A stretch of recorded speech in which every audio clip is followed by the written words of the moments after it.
Hello and welcome to this video. In this video we're going to be talking about the various ways to deal with flipped triangles and what they are, where they come from, and how to correct them. To begin, we're going to take our mesh and we're going to go ahead and we're going to flatten some of the surfaces on this mesh. So I'm just going to rotate this around. I'm just going to flatten the top and bottom surfaces of the pig. We're not going to worry about the ears or the arms or the snout. So we're going to turn off our surface and mesh and model layer, and we're going to focus only on the top. We're going to minimize the perspective viewport, we're going to maximize the top viewport, and we're going to go back into shaded mode. Now we are looking at the surface of our mesh, and we're looking at the results of the initial flatten command. And the initial flatten command simply uses a projection pre-flattener to create a new, or the initial flat pattern by projecting it onto the pattern plane. Because of the curvature of these pieces, when we do the projection flattening, we end up with the pattern folding in under itself, and this is what flipped triangles are. So if we zoom in here, we can see how when the projection was flattened, we've got triangles that are both looking towards the camera and away from the camera. They folded in under themselves. And in terms of the pattern, this is going to create a fold or wrinkle in the pattern, and this is what is known as a flipped triangle.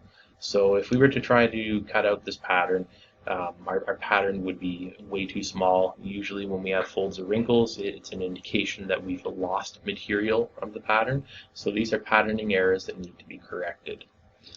There are three primary ways to fix folds or wrinkles or flipped triangles. And in order of most usefulness, the first method is to simply run a different pre-flattener. So if we use the first if we flatten an object and the projection flattening fails, your next step would be to try fracture or pelt. And in the case of these pieces, if we try fracturing here, we can try a couple different spots. We're still seeing some folds and wrinkles or flipped triangles here. Fracture probably is not the best pre-flattener for this, although it looks like we've fixed them here. But if we move on to pelt, we can get a much better pattern just by pelting it. We've removed the folds or wrinkles or the flipped triangles. So in this case, the pelt pre-flattener, simply using another pre-flattener, has done a very good job of removing the flipped triangles. The second method is to use ExactFlat's automated flip triangle removal tool. And this method is not a pre-flattener, it is an additional tool, and it will try to manually manipulate the vertices to remove the folds and wrinkles from the pattern. So it works on pieces where the shape is very close to the final pattern piece. If you want to preserve the shape of the pattern, we can use the tool to try to remove the folds or wrinkles without modifying the shape of the piece. So we start the tool by clicking the icon here.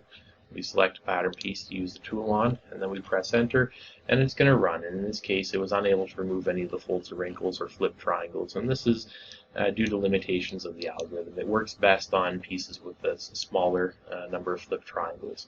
So in this case, for this piece here, it failed to remove all the flipped triangles, although it did fix some of them. So for this piece, we would go back to probably the pelt pre-flattener, and in this case, it's removed them all. The third method for removing flipped triangles, folds, or wrinkles is to use manual vertex manipulation. So we start the vertex manipulator by clicking this icon here, and this tool allows us to grab individual vertices on the mesh and move them around. So in this case, I'm using the tool to artificially create a flipped triangle, and we can see that we got the three inset triangles here. So just as I did to create the flip triangle, if we click on the point here, drag some of these triangles out of the way, we can use the vertex manipulator to manually manipulate the vertices to remove the folds or wrinkles. So this tool is probably the most difficult method for removing flip triangles, and that's simply because it's hard to select the correct vertex, especially if we're in an area that has a lot of a very high triangle count. It's difficult to select the correct triangle. It may also be difficult to figure out where the vertex needs to be placed.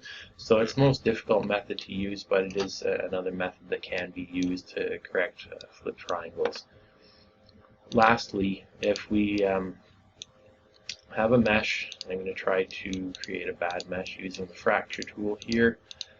If we've got a mesh that none of the tools are working to try to remove the flip triangles or the folds or wrinkles, what we can do, we'll use this one as an example over here. We can see we've got some flip triangles right here. We can use the ExactFlat cutting tools to cut out, whoops, I just accidentally fractured that. So I'm just going to fracture this again. So we've got our flip triangles back over here. We can use the ExactFlat cutting tools to remove a piece of the mesh. So I'm going to create two cuts here. I'll cut out the corner. And now that we've reduced the complexity of the mesh that has the flip triangles, we've essentially subdivided this mesh, and this is going to allow us to use any of our previous three methods to remove the flip triangles from a much smaller portion of the mesh. This also works well if you want to preserve the shape of the mesh. You can simply cut out the flip triangles, fix the flip triangles, and then you can delete the cuts. So I could use any of the methods now to remove these flip triangles, such as Pre-Flattener, or in this case I'm going to use the flip triangle removal tool, and very quickly it's removed our flip triangles for us. And now I can use the ExactFlat cutting tools to remove this cut. So I'm just going to delete the cut along here and here, and I've removed the flip triangles. Sometimes it's difficult to spot the flip triangles. So one way to deal with this is we can switch over to the Highlights tab, and we can turn off the strain highlight, and we can also turn off the edge tessellation, and this is going to allow us to very easily see any kind of flip triangle. So for this piece right here, by not having the strain highlight turned on and by not having the edge highlights turned on, we can easily see that we have the inset triangles and we've got the hatch marks associated with our flip triangles. So using this, we can go back to fracture. In this case, we were able to fracture it first try and create a pattern without flip triangles, folds, or wrinkles. So we've got a good pattern again now. And when we're done, we can turn the edge highlight back on, we can turn the strain highlight back on. So to summarize, there are three main ways to remove folds or wrinkles or flip triangles from your pattern piece. The first method is to simply use a different pre-flattener to create a new initial unoptimized flat pattern. This is probably the most efficient and best method for removing fold or wrinkle. If the shape of your pattern piece is very important and you can't or you don't want to use a pre-flattener, then you can use the automated flip triangle removal tool. It will attempt to remove flip triangles without altering the shape of the pattern piece. And lastly, the third method is to do manual vertex manipulation, and this allows you to manually drag vertices of triangles to change the orientation of the triangle.